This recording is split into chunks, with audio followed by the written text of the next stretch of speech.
Hello, and welcome to episode 10 of the Rise Fitness and Nutrition Podcast. I am your host, Carlo. Today, we are going to talk about the different types of cardio that are there and their need, or not, as a way to lose fat. Have you ever wondered how much cardio you need to lose fat, or how much cardio you don't need to lose fat? Well, let's find out. Happy listening!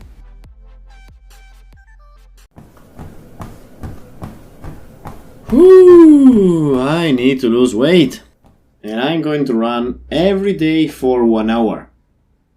Does this sound familiar to you? I've been there. I understand. I was there as well, thinking that, oh my god, I need to run and I need to practice as much cardio as I can, as this is the only possible and imaginable way for me to lose weight. What about you? Can you relate? But I also went to the other extreme when I was lifting heavier weights with the goal of packing up as many muscles as I could. I wanted to avoid cardio like you would avoid the invitation to join a Zoom meeting at 5:27 p.m. on a Friday, as I thought the cardio would have been burning down the muscles that I worked so damn hard to achieve. What side on the world are you currently staying in? Now let's shed some light on the two opposite worlds. They both have a background of truth, but they both are also, kinda wrong. But be very careful here. I said kinda wrong. I didn't say completely wrong, inherently wrong, terrible mistakes. You got that right? Now, first of all, let's refresh a little bit what losing weight might mean. It might mean that you have just a few extra kilos here and there and are looking at a fat loss to achieve body recomposition, and are, therefore, aiming at increasing your strength and your muscle mass while losing fat, and consequently reaching a different body weight. It could mean that you have some extra kilos that are affecting your health and generally the quality of your life, so you want to finally get rid of them to improve those aspects. Lastly, it could mean that you have a competition ahead and need to trim a couple extra kilos to stay in a particular category to compete. To me, though, losing weight doesn't mean I saw my favorite Instagrammer and he or she looks so shredded and I want to look exactly like him or her.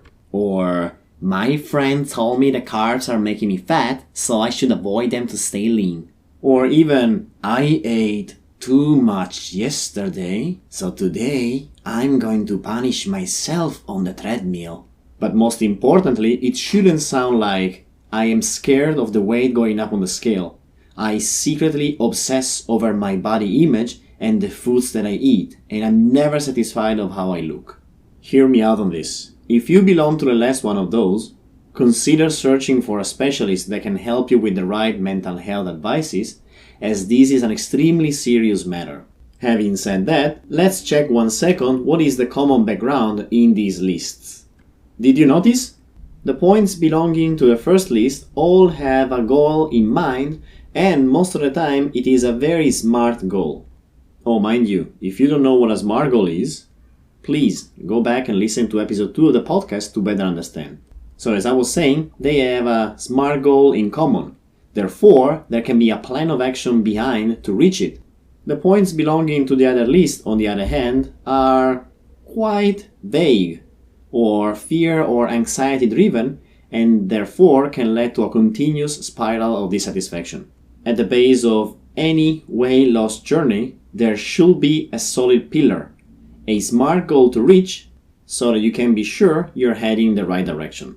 So when you have your smart goal set up, where do we put cardiovascular training or cardio in the equation? Is there such a thing as too much or too little? First and foremost, there are several types of cardio that you can choose from to add to your daily routine. So let's have a look at them from the lightest to the hardest. Low intensity steady state cardio, or LISS.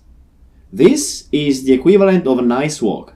It's easy on your joints, you can enjoy talking with friends and the panorama, and you can do it anywhere. Doesn't necessarily need to be done in the gym, where it can be very boring, as the scenery never changes. And also you can do this daily with zero risks. Second on the list is the moderate intensity state cardio, or MISS. Very similar to the above, but the pace is a little higher, Might not be super easy to talk with your friends, but you can still manage a conversation. Your heart rate goes a bit faster and you might break a sweat a little easier. This also can be done anywhere, and the intensity can go higher the more your endurance improves. This as well can be done mostly every day with no particular risks. Ranking up, we have higher intensity steady state cardio, or HISS. You get the drill. This time you're pushing harder. Talking is hard, your heart rate is faster, breaking a sweat is very easy, and probably this type of training is hard to keep for a longer time or distance. You might not be able to do this every day, but maybe 2 or 3 times a week. The last one, and you can hear that from music, is the hardest one. It is the high intensity interval training, or HIIT, HEAT. Okay, this is very hard. It is composed by brief, time-based intervals of explosive cardio where you have to give your all, followed by short breaks to recover, usually repeated for a specific amount of rounds or until you can survive. This, if done properly, is very taxing on your body to the point that every interval brings you one step closer to complete failure and, probably desire to vomit. The right intensity, and to help you understand, the right intensity is at a level that you might feel like you're going to explode here and now. I think that once a week, maybe twice a week could be okay, because you really need to recover between every session and allow your body to adapt to the storm full of baseball bats that just hit it. Seriously, if you do it at the right intensity, more than twice a week, no way. Now, all these type of cardio do burn calories, but might not be the most efficient way to do it, as they might either require long time or are very time efficient but so intense they leave you drained and unable to do much else during the week, or the training session, of course. Which one you choose is up to you and has to go according to your fitness level, your goal, what you like, and ultimately makes you feel good. But to lose weight, do you necessarily need to do cardio? And the answer is nope, you don't. And why is that? Because ultimately you need to be in calorie deficit to lose weight, and there is no way around it. You can run 10 kilometers a day and still be overeating and not lose weight. You can, on the other hand, avoid cardio like you'd avoid stepping on dog poop, be in calorie deficit and still lose weight. If your goal is to lose fat while building muscles, though, there is a catch. Strength training and protein intake should be still the main staples of your plan, as these will stimulate your muscle growth while you're cutting calories to reduce fat. Cardio won't be helping much in building muscle, so strength training still should be the main. This said, absolutely, please do go ahead and do cardio and enjoy the benefits it has on your cardiovascular health and mental health. But keep in mind that whatever you do, it has to be aiming at your final goal, but don't stress too much. Take me for example. I lift weights because I want to increase my strength and my muscle mass.